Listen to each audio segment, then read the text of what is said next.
ரொம்ப மனசு உடையிற விஷயம் எல்லாம் பண்ணியிருக்காங்க போலீஸ்லாம். நீங்கள் பார்த்தீங்கன்னா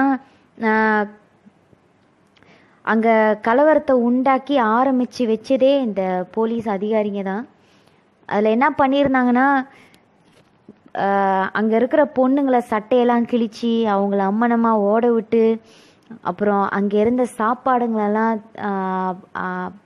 சாப்பாடெல்லாம் அபகரித்து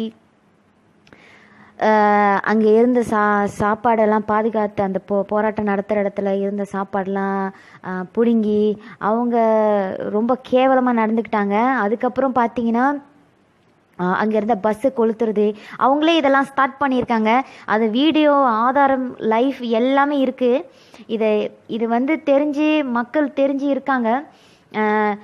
அதிகாரிங்கன்ற அந்த மதிப்புனால அங்கே இருக்கிற மக்கள் எதுவுமே செய்யாமல் இருந்துட்டாங்க. அப்படி தடுக்க வந்த மக்களையும் கூட இவங்க ரொம்ப அடித்து துரத்தி அநியாயம் பண்ணியிருக்காங்க.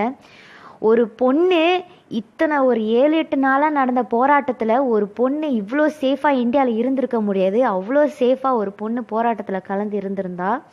ஆனால் இந்த கலவரத்தில் உண்டாக்குன போலீஸ் ரொம்ப கேவலமாக அசிங்கமாக ஒரு பொண்ணை, அவனும் ஒரு பொண்ணு தான் பெற்றிருக்கா, அது தெரியல, ஆனால் அவ்வளோ அசிங்கமாக அந்த பொண்ணு சட்டையெல்லாம் கிழிச்சு விட்டு அவளை அம்மனமாக ஆக்கி அவளை அந்த ரோட்டில் அவமானப்படுத்தி, அதுவும் இல்லாமல் ப்ரெக்னென்ட் லேடிஸ்லாம் அடித்து அவள் அங்கேயே அபார்ஷன் ஆகிற அளவுக்கு கேவலமாக நடந்திருக்காங்க இந்த போலீஸ்.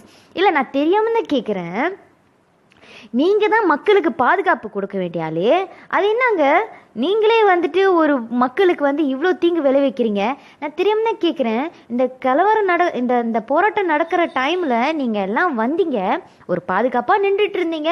இவ்வளோ அமைதியாக போயிட்டுருக்க போராட்டம் பாதுகாப்பாக இருக்க சொன்னாங்க, நீங்கள் இருந்தீங்க. அங்கே ஜனங்க சாப்பிடும்போது உங்களுக்கும் சேர்ந்து தானே சாப்பாடு கொடுத்து ஊட்டி விட்டாங்க. ஏங்க உங்கள் புத்தி இப்படி போகுது?